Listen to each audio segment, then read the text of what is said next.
Oh, yes, indeed. Ladies and gentlemen, boys, girls, children of all ages, the new millennial conservative resistance does indeed begin right here, right now, with you. You are listening to, and hopefully watching, the HoloNet on the mighty Mojo 50. Today is Saturday. It is the 10th of August in the year of our Lord 2019. And what a week we're recovering from. Starting last week during the recording of the show, of last week's show, actually, there was a rapid fire succession, if you'll pardon the god awful pun, of mass shooting events in the United States. First in El Paso, Texas, which we mentioned during the program, and then followed later on, several hours later in the same day, by a horrific shooting at a restaurant in Dayton, Ohio. That was later followed by a multiple stabbing in California. All of this making the past few weeks extraordinarily deadly. And there are a couple of things that need to be addressed. The first and foremost is that our media understanding, our attention span as a nation and as a people is so selective and so easily manipulated by the media. You would think that no one had ever been gunned down or murdered in the United States. However, the death toll in Chicago, Illinois alone continues to be absolutely catastrophic. If you haven't listened to him before, I recommend you listen to him now. Check out the Rants of Izzo right here on Mojo 50. Dominic Izzo is a former law enforcement officer. He is an expert in the law enforcement and crime prevention situation happening in Chicago. He is the authority, and the guy's got attitude coming out the ears. I really enjoy listening to his show, so check him out here on Mojo 50. I believe he's on weekdays. Can't press me for the time right now. Unfortunately, I don't have it right in front of me, but check him out. That's on mojo50.com as well. Before we get going into the show, did want to let you know this episode of HoloNet sponsored in part by Combat Flip-Flops. If you haven't checked out Combat Flip-Flops yet, you need to do so. They're on combatflipflops.com, flashed up on the screen for you here. The men's Zero Rise Flopperators are a new addition there. Those are pretty awesome looking, and you do have the ability to get up to 25% off using promo code HOLLOW25. That is HOLLOW25 at combatflipflops.com. You're supporting a fantastic charity there. The scenario for Combat Flip-Flops is very, very unique. They are aiming to create peaceful, forward-thinking opportunities for self-determined entrepreneurs affected by conflict. Their willingness to take bold risks, community connections, and distinct designs communicate business, not bullets. They're flipping the view on how we win wars. Through persistence, respect, and creativity, they empower the mindful consumer to manufacture peace through trade. They grow entrepreneurs in conflict areas, funding women's education and building communities. Join the unarmed forces today and be a part of a community built on hope, passion, and strength. Rebuild nations and create change. Or just keep doing the same thing and expect a different result. No, be the change. Through persistence, respect, and creativity, they empower the mindful consumer to buy products that encourage peace through trade. They're a team with a passion for making, just cool in dangerous places. They've repurposed manufacturing facilities in Afghanistan, in Cambodia, I believe. I have to double check that one. That used to make Soviet combat boots, and they repurposed them to make flip-flops. It's incredible. And each purchase that you make there, you wind up donating money toward providing an education for a young woman in a place where that was previously illegal in Afghanistan. So look for that. That's combatflipflops.com. Check them out. They got some great footwear on there, some great clothing and accessories. I know I'm looking at two things on there. I'm looking at a new pair of flip-flops, and I'm also looking at, what are they, the black high tops or the Factors, because I like wearing Converse. I like that style of sneaker, and those are pretty cool, the Factors. They're sold out? No, but I'm sure they'll be back soon. So check them out. They're at combatflipflops.com. Use promo code HOLLOW25, HOLLOW25, and you can check them out there. So what's the name of today's show? The name of today's show is Red Flag. There's going to be Red Flag on the play all day today, because we need to talk about gun control, the history of gun control, and why this red flag legislation that is now being ballyhooed and talked about in Washington, D.C. is not a solution. Representative Dan Crenshaw, kicked back hard on Steven Crowder's show this past week that he proposed red flag laws, claiming he in fact did not. There's actually a link to that story here.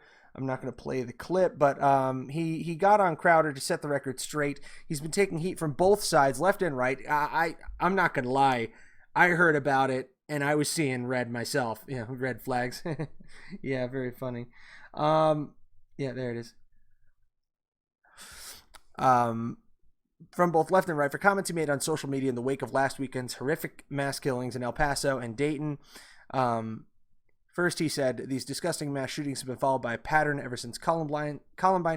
Sick and lonely men have decided this is how they will vent their frustration. Solutions aren't obvious, even if we pretend they are, but let's try. Let's start with the TAPS Act, maybe also implement state red flag laws or gun violence restraining orders. Stop them before they can hurt somebody. I think the big distinction that he's making on Louder with Crowder is that he's talking about state-based red flag laws, which I disagree with as well. But he went on to say that on Louder with Crowder, they clarified the comments that have been misconstrued.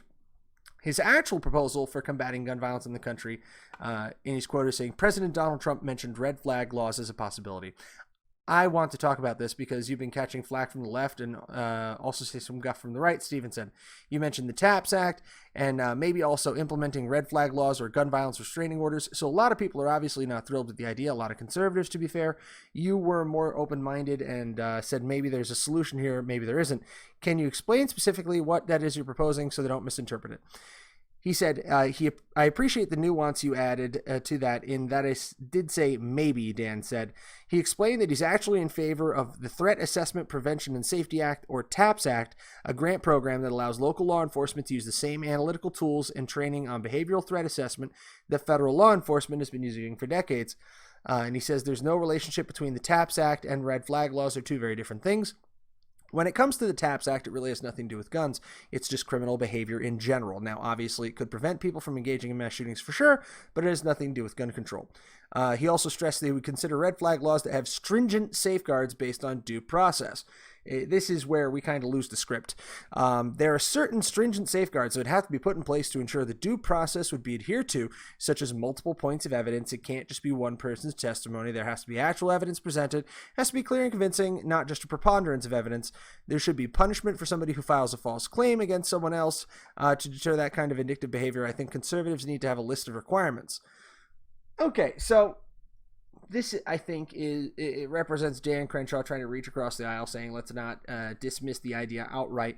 But many like myself, and you can see the eloquence of the excellence of elocution.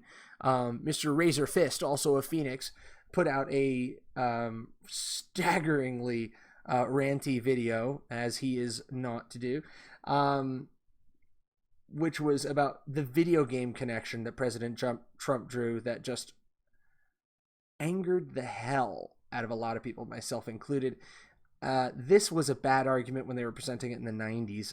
Video games don't make gamers violent, lag does. If you've never heard that joke before, it is quite true. There's not a stitch of evidence out there that video games are linked to violent crime. There's been a meme going around showing the inventors of Pong showing that off and saying apparently this is when violence was created. Violence in these mass shooters, the evil exists in their soul. It exists in their hearts and in their minds, and you cannot legislate away evil. These horrible men, and in some cases women, albeit rarer, will find a way to kill. Now, representatives like Dan Crenshaw are willing to have the discussion, but I stand firmly on the bedrock of the Constitution when I say the right to keep and bear arms shall not be infringed.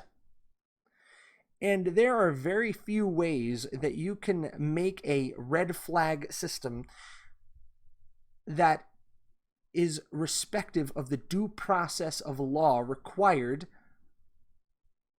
in order to strip somebody's rights away as a criminal. There has to be due process of law. There must be a crime committed. If there's no crime, if your only crime is that you have psychological issues, a lot of people have psychological issues. And psychological issues are so fluid and so ill-defined and change so much from day to day, year to year, month to month, decade to decade. It's a moving goalpost, and you cannot tag one of our dearest and most treasured and most necessary constitutional freedoms to a constantly moving target. 10 years ago, hell, less than that, transgenderism and homosexuality were regarded as mental illnesses, as psychological illnesses. Do people not realize, on the left even, that under the terms of these so-called red flag acts, 5-10 years ago, a gay man could not own a firearm? I mean, seriously, it would be represented as a form of delusion or a form of psychopathy.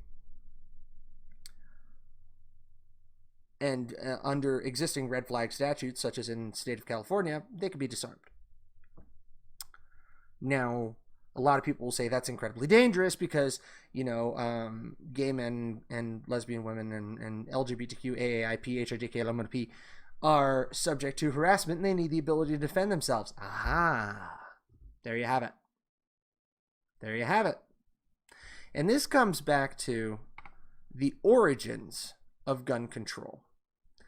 And for that, I'm going to take you to a story from the Libertarian Republic. This is by Emmanuel Sessignon. This was written December 28th, 2018. The Racist History of Gun Control. Gun control is racist. Here's 2 reasons why. Modern liberals love one word more than any other: racist. They've called Trump racist. They've called tax cuts racist. They've even called Paw Patrol, a show for kids about superpowered dogs, fascist. I think you meant to say racist there. No, they said fascist. Recently, they've also made a name for themselves opposing guns. After every single mass shooting, they're quick to blame the guns instead of the people using them. Instead of advocating for more security, they demand that guns be taken from law-abiding citizens. Because of their frenzied lobbying efforts, over 50 states have passed stricter gun... How are there over 50 states?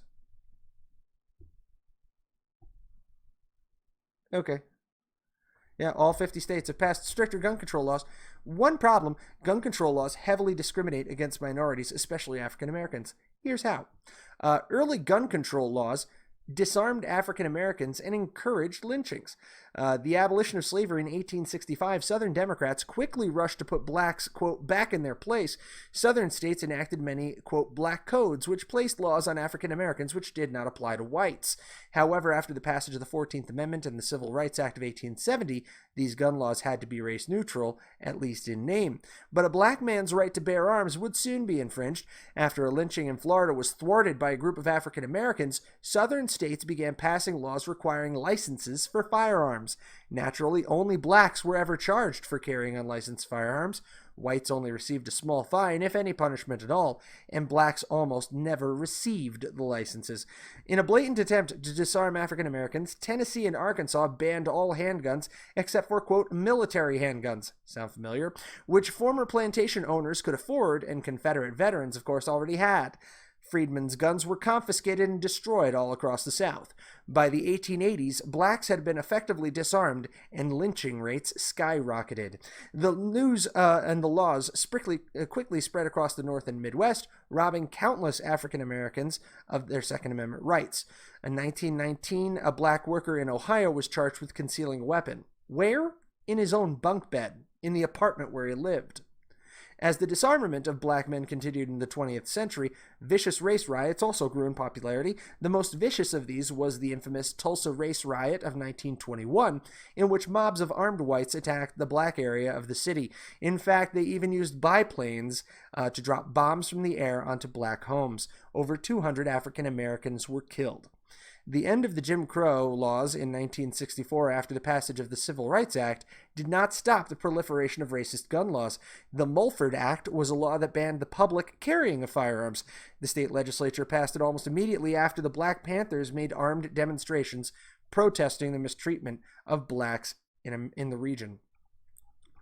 So that kind of paints a picture for us of how gun control laws and licensure actually engaged in America, started for the first time. Because remember, prior to this, you had the Civil War, you had the War of 1812, you had the Revolutionary War. Hell, as many people pointed out, cannons were legal. You could have a full-blown cannon. There was actually a sizable civilian combat navy, referred to as privateers. They were granted letters of marque and reprisal, which enabled them to hunt enemy warships of the United States and get paid by the government. Yeah, they don't let you do that anymore. I don't know why. But at the end of it all, these laws were put in place with a racist goal in mind, and with the goal of subjugating and subordinating a population, in this case, Black Americans. If we look throughout history, we can go to a story from the National Review. This is from 2013, in December. How the Nazis used gun control. December 2nd, 2013. The Weimar Republic's well-intentioned gun registry became a tool for evil. The perennial gun control debate in America did not begin here. The same arguments for and against were made in the 1920s in the chaos of Germany's Weimar Republic, which opted for gun registration. Law-abiding persons complied with the law, but the communists and Nazis committing acts of political violence, of course, did not. In 1931, Weimar authorities discovered plans for a Nazi takeover in which Jews would be denied food and persons refusing to surrender their guns within 24 hours would be executed. They were written by Werner Best, a future Gestapo official. In reaction to such threats, the government authorized the registration of all firearms and the confiscation thereof if required for, quote, public safety. The Interior Minister warned that the records must not fall into the hands of any extremist group. But what do you do when that extremist group takes over the government? Which is precisely what happened. In 1933, the ultimate extremist group, led by Adolf Hitler, seized power and used the records to identify, disarm, and attack political opponents and Jews. Constitutional rights were suspended, and mass searches for and seizures of guns and dissident publications ensued. Police revoked gun licenses of Social Democrats and others who were not, quote, politically reliable. During the 5 years of repression that followed, society was, quote, cleansed by the National Socialist regime. Undesirables were placed in camps where labor made them, quote, free, and normal rights of citizenship were taken away from Jews. The Gestapo banned independent gun clubs and arrested their leaders. Gestapo counsel Werner Best issued a directive to the police forbidding issuance of firearm permits to Jews. In 1938, Hitler signed a new Gun Control Act. Now that many, quote, enemies of the state have been removed from society, such restrictions could be slightly liberalized, especially for Nazi Party members, but Jews were prohibited from working in the firearms industry, and .22 caliber hollow point ammunition was banned. So that's Weimar Germany. Let's look a little more into the 20th century, shall we? Published December 14th, just 2018, by Holly McKay, Fox News. Venezuelans regret gun ban, a declaration of war against an unarmed population. Cucuta, Venezuela-Colombian border. As Venezuela continues to crumble under the socialist dictatorship of Nicolas Maduro, some are expressing words of warning and resentment against a 6-year-old gun control bill that stripped citizens of their weapons. Guns would have served as a vital pillar to remaining free people, or at least able to put up a fight, Javier Venegas, 28, a Venezuelan teacher of English, now exiled to Ecuador, told Fox News. The government security forces at the beginning of the debacle knew they had no real opposition force. Once things were this bad, it was a clear declaration of war against an unarmed population. Under the direction of President Hugo Chavez, the Venezuelan National Assembly in 2012 enacted the Control of Arms, Munition, and Disarmament Law with the explicit aim to, quote, disarm all citizens.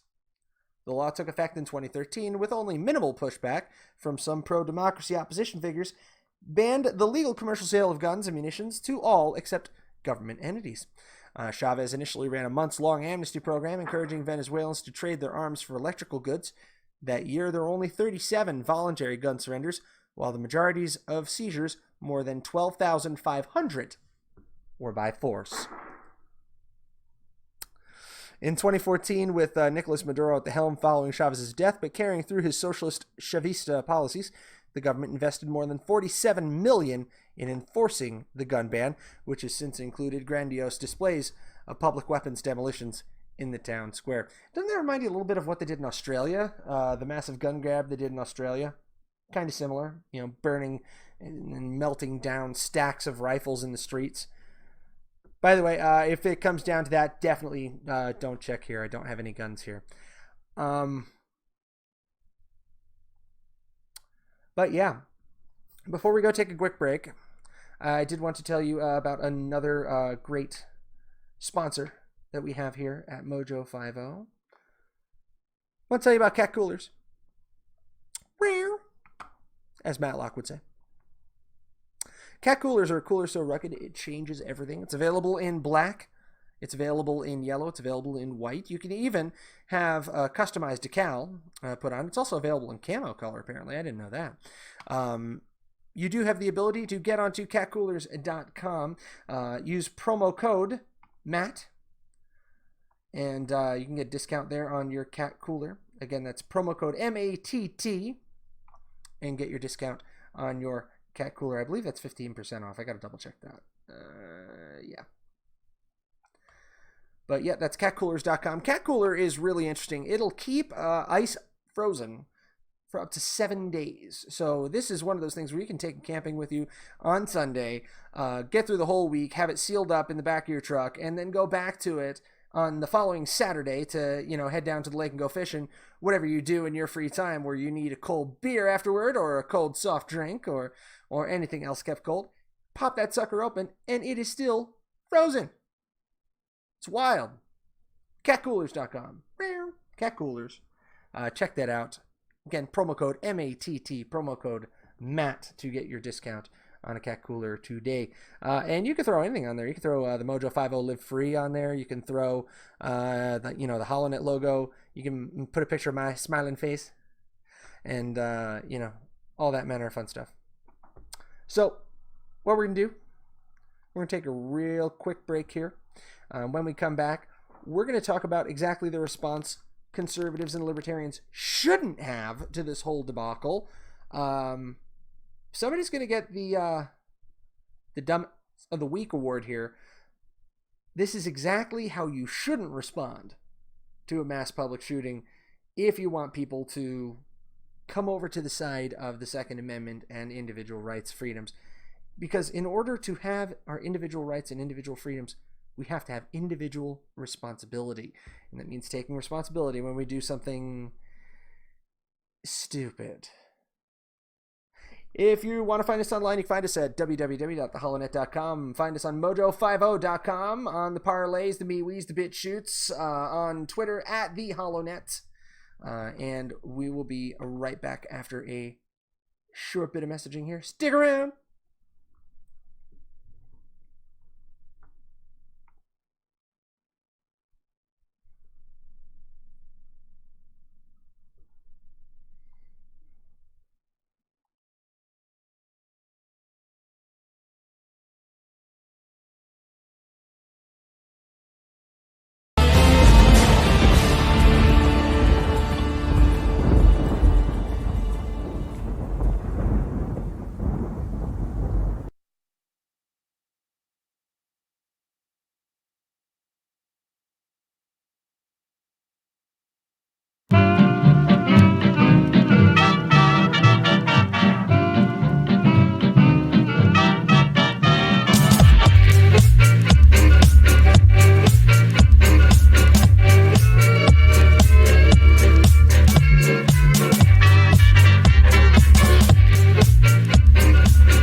Allied reinforcements have arrived from the west.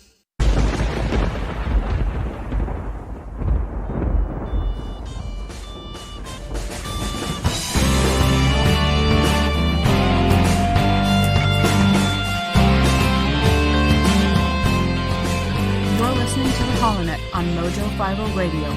The Millennial Conservative Resistance begins right here, right now.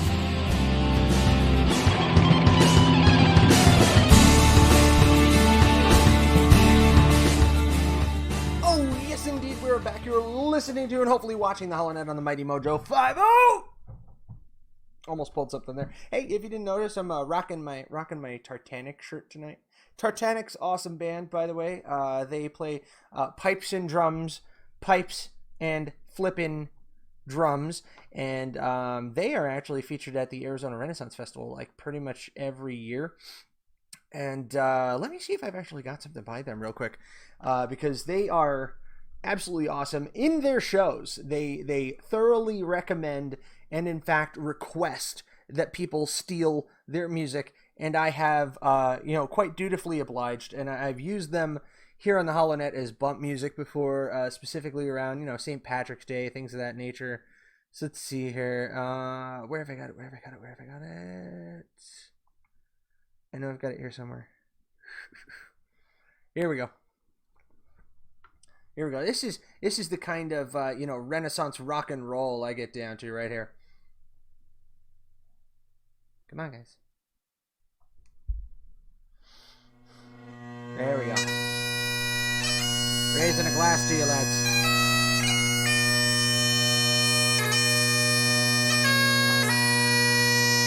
Hey, it's like the singing of the angels themselves.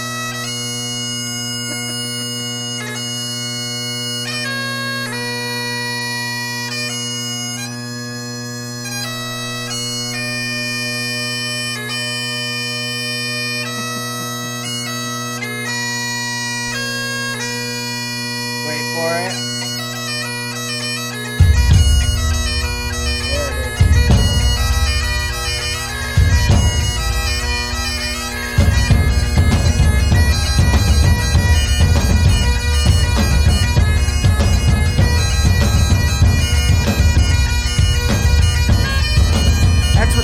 Forward to next St. Patrick's Day, I'm telling you.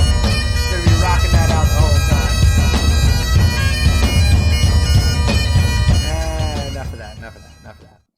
Anyway, I don't know if you've been down to your local Renaissance Fair, but Arizona here has got a particularly amazing one. It's been going on for like 25, 30 years, I think. I think it's like 30 years old now. I saw their ad campaign. It's like celebrating 30 years of huzzah.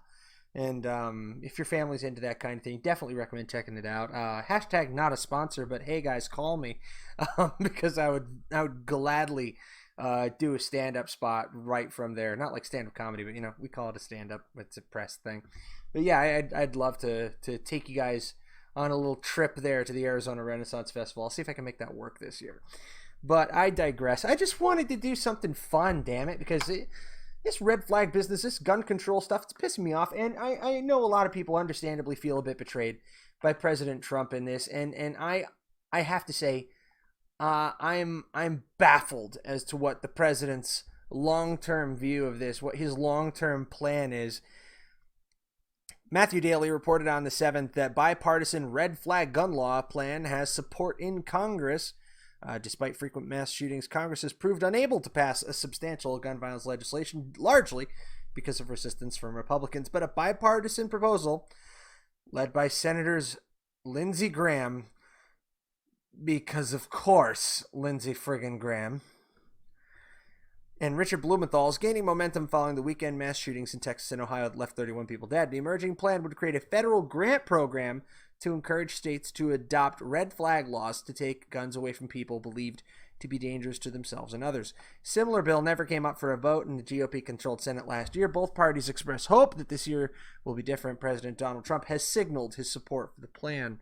We must make sure that those judged to pose a grave risk to public safety do not have access to firearms, and that if they do, those firearms can be taken through rapid due process. Now, this phrase keeps getting thrown around and bandied about, due process. Now, due process in court in this country is very, very detailed. Due process of law requires judicial action with a burden of proof, not just a preponderance of evidence, not just the belief that evidence exists. When you hear that preponderance of evidence, that's law speak. That's lawyer language for the belief that we will find some evidence. That is the preponderance of evidence, not the existence of evidence, not proven fact.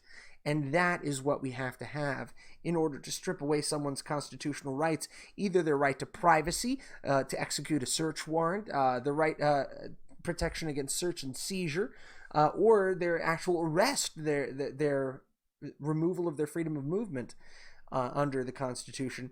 All of it has to be through due process. Now, this rapid due process that they're talking about is similar to how a search warrant is executed, because a search warrant has to be signed off by a judge, and they have to demonstrate probable cause in order to obtain a search warrant. The only way that the right to bear arms and the right to privacy and the right to the integrity of someone's home should be breached in such a way is, again, not on the preponderance of evidence, but on the existence of evidence or the existence of a crime that can be reasonably proven.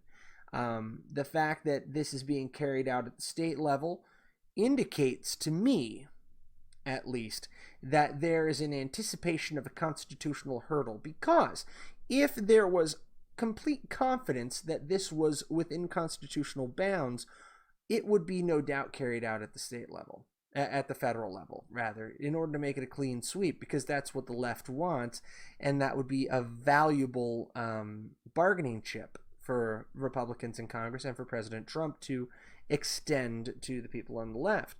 However, by using this TAPS program to put this funding out to the states to encourage the states to take this action, then puts the burden on the states themselves to determine a formula of this red flag law that will pass constitutional muster, and it allows for a trial and error process, which I'm seriously concerned is going to result in some potentially dangerous situations for law enforcement.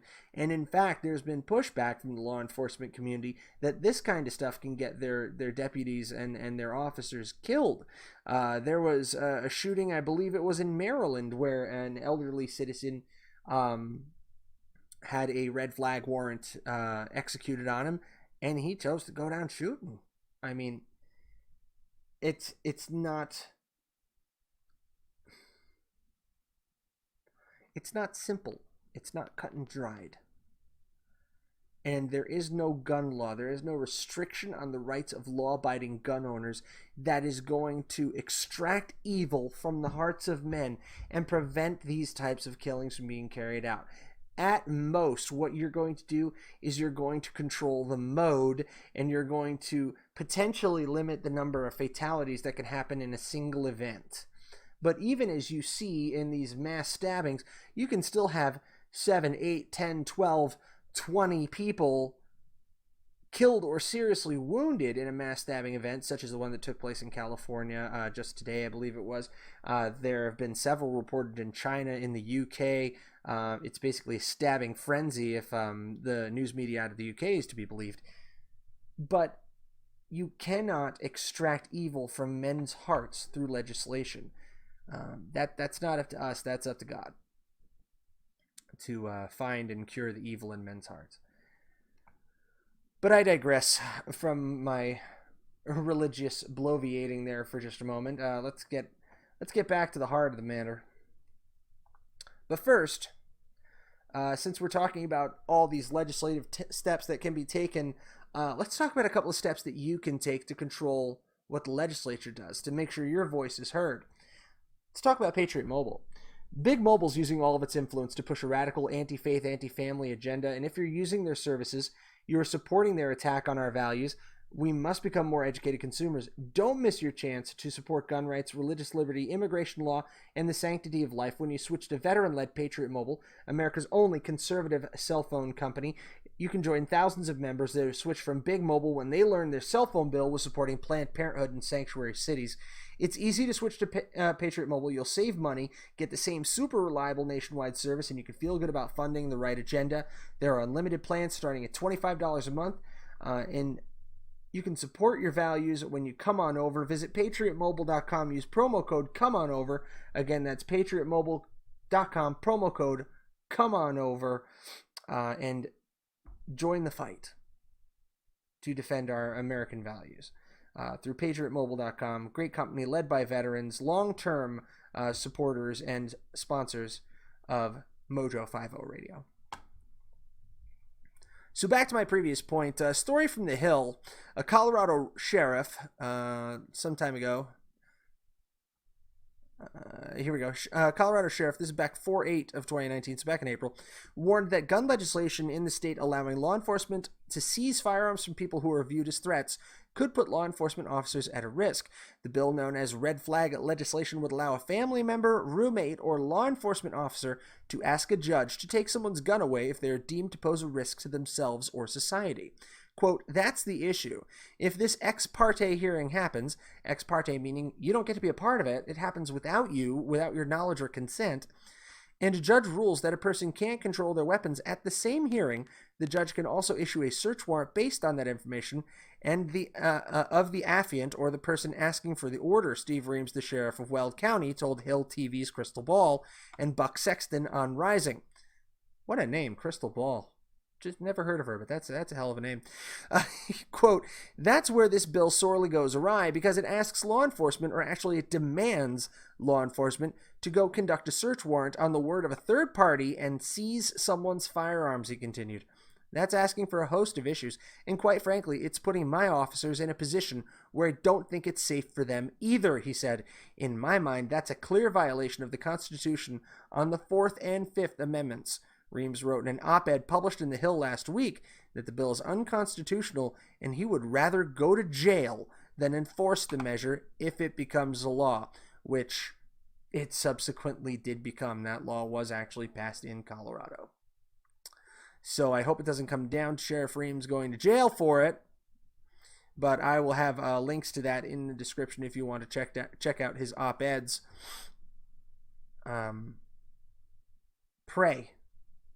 Pray for law enforcement officers who are sent to enforce these rulings, these ex parte rulings, where a family member or a medical professional can call the police, go before a judge, say, I feel this person is unstable, under Colorado's system at least, and please show up at your house. Give us the guns now. You don't get to, you can't stop them. You can't resist them. That's how you die. They just take your guns. And then, if anybody within the sound of my voice has ever had any experience trying to get property back from the police, from law enforcement, once it's been taken as evidence or any other reason, it's not a simple cut, clean, and dry process. You're talking months before you get your property back. And in the case of some people I know, that could be several $1,000s worth of firearms. And then you're also defenseless.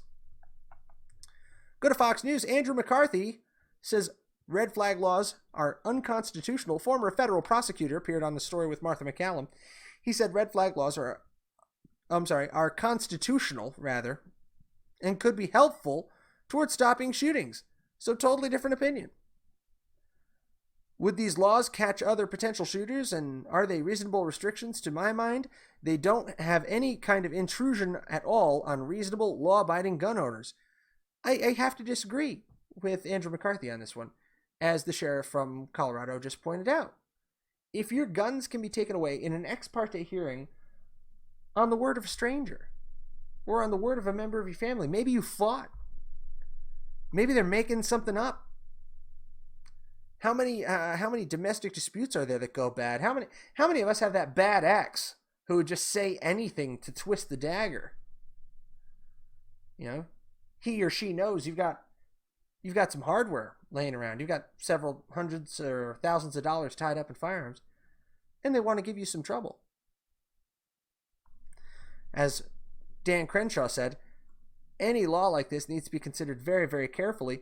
I don't know if you can consider it carefully enough in order to cover all these loose ends. So I would suggest this is a bridge too far for state governments, definitely too far for the federal government, one that shouldn't be crossed.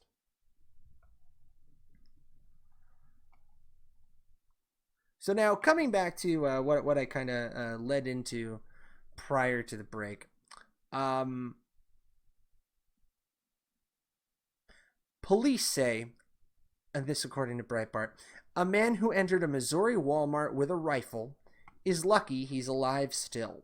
Now, a lot of the press covered that a attempted mass shooting had been thwarted by a volunteer firefighter who was carrying a gun. So good guy carrying gun prevents bad guy from carrying a gun from doing a bad thing. There was a little more to it. Springfield police identified the man who entered a Springfield, Missouri Walmart with a, quote, tactical rifle, and they made clear that he's lucky he's still alive. August 8th, KY3-TV reported police responded to a call of an active shooter at the Walmart neighborhood market at Republic Road. How aptly named. They arrived to find the suspect wearing, quote, body armor and military fatigues. Springfield police reported that the armed suspect entered the Walmart, videoed himself walking through the store, and then was detained by a good guy with a gun. USA Today reports the Springfield police have now identified the suspect as 20-year-old Dmitry N. Andreychenko. He is being held on suspicion of first-degree making a terrorist threat at Greene County Jail. Police are still not certain of the suspect's intentions, but Lieutenant Mike Lucas made clear that Andreychenko didn't enter Walmart to comfort anyone. Lucas observed, he's lucky he's alive still. So for a little more detail on that story, we actually go to, let's see here. Did I lose the story?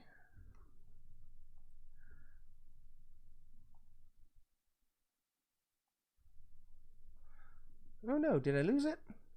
I had a second story queued up for this.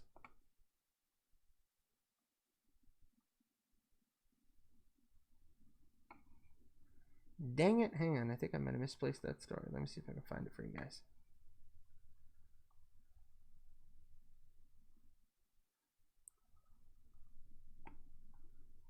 Alright, hang on, I messed up. See if I can find the dang thing. There was another story on this from a somewhat different angle that I wanted to address.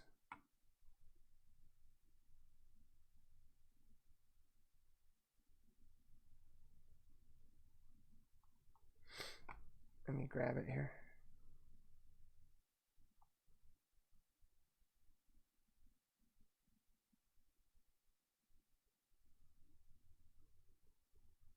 Here we go, New York Post. So here's the other side of the story. Man who walked into Walmart with tactical rifle says he was testing the Second Amendment. Missouri man who walked into Walmart wearing body armor and wielding a loaded tactical rifle just days after the El Paso and Dayton shootings told cops he was testing his constitutional right to bear arms. Quote, I wanted to know if that Walmart honored the Second Amendment, said Dmitry Andreychenko, according to local authorities. He stated his intentions were to buy grocery bags, and he did not intend for anybody to act negatively toward him. An officer explained in a probable cause statement the rifle had a loaded magazine inserted, but a round was not chambered. He also had a handgun on his right hip, which was loaded with one round in the chamber. Andreychenko, 20, allegedly told cops that he, quote, did not believe people would react the way they did when he strolled into the Springfield Walmart Thursday with his weapons. He said, this is Missouri. I understand if we were somewhere else like New York or California, people would freak out. He recalled the interviewing officer. He said he brought a rifle and body armor due to the recent shootings and a stabbing, and he wanted to protect himself. He stated that he walked into the store, heard the fire alarm go off, and walked out of the store. And an individual then pointed a gun at him and told him to put his hands up.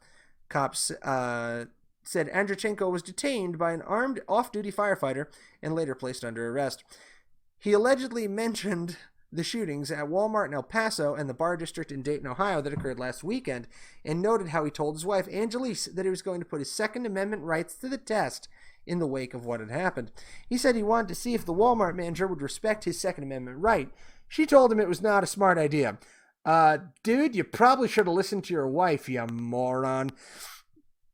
Anyway, the probable cause statement says she told him that people were going to take this seriously due to the recent events, referring to the recent mass shootings around the country. He told her he called multiple Walmarts to see if it was. She said he was just an immature boy.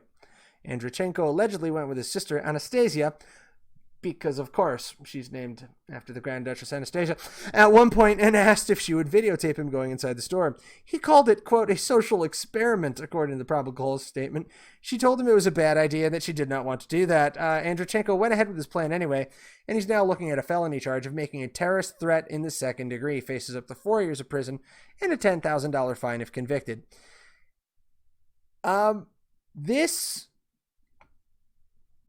This guy was a moron, all right? And, I realize I'm going to catch some flack for this, but you got to think about a couple things, okay? And timing is important. You got 2 mass shootings last Saturday. At the very least, this was tone deaf as shit. Okay? At the very least. It was disrespectful and foolhardy. And I do have to concur with the police in the Breitbart article. This guy's lucky he's alive. Now I realize open carry, the right to bear arms. I am an ardent Second Amendment supporter. I believe in the Constitution. I believe in your right to carry a rifle for legitimate purpose, and that legitimate purpose may be just to walk down the street and feel safe. But to fail to anticipate this level of response in the wake of 2 public shootings like this, it strikes me as just being foolish. This guy walked into a Walmart with a loaded semi-automatic rifle.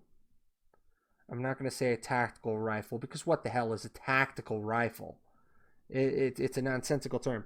But he walked in with a long-arm rifle and a loaded sidearm. I live in Arizona. People walk around with loaded sidearms constantly. It's an open carry state. People walk around with a gun on their hip. It's normal. Doesn't faze me. Somebody walks in with a rifle slung over their shoulder. You take a little notice. Might not be necessarily alarming, depending on where you are. If you're near a Cabela's or, Gunsmith or a range or whatever, you see these things. It's Arizona, right? Especially go up to northern Arizona or southern Arizona where people do some hunting.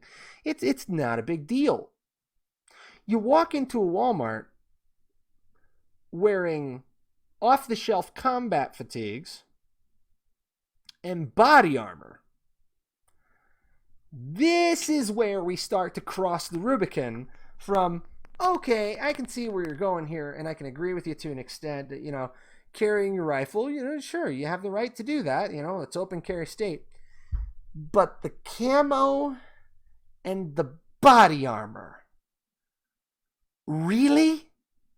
You're going to walk into Walmart like you're some kind of half-ass SWAT team following a shooting at a Walmart in El Paso. And remember, this happened in El Paso.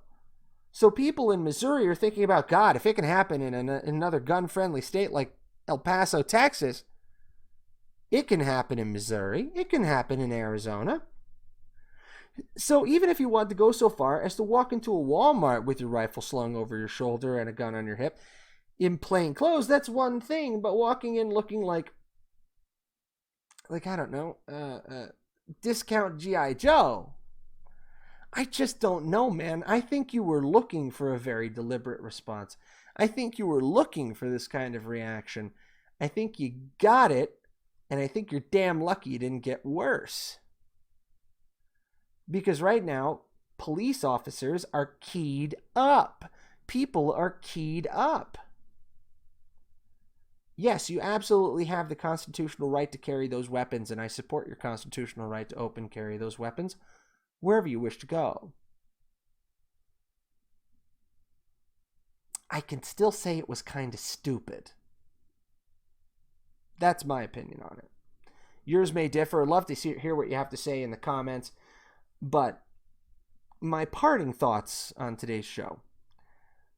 I don't think the red flag laws are are a good direction for our country to go in, because they can be so easily manipulated and abused. And we see how petty people are in this society today. How quickly somebody can get drummed out of social media. How quickly somebody can get accosted in the streets for just wearing a MAGA hat.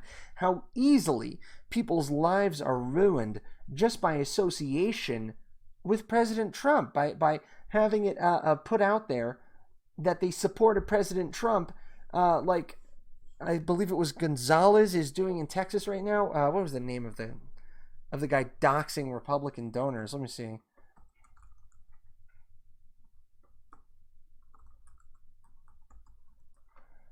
Yeah, there's a big story about this where people's lives. Joaquin Castro doxing Trump donors in his district. And how that can create dangerous situations for people, because these Antifa types come out of the woodwork and they start protesting in front of your house like the psychos were in front of Mitch McConnell's over the last week, calling for his blood.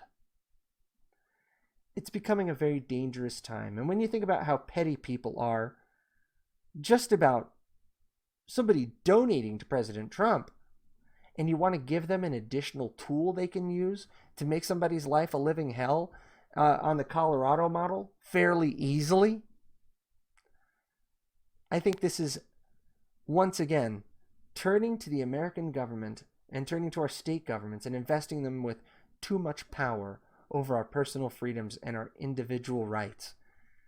And then conversely, you have this, I'm using the term moron generously, in Missouri, who left out a crucial part of the individual rights and individual liberties that we have, which is individual responsibility. We have to have both, or we're worthy of neither. Red flag laws and other gun control efforts don't work, historically speaking, because they're fruit of the poison tree. They originate from a desire to control your fellow man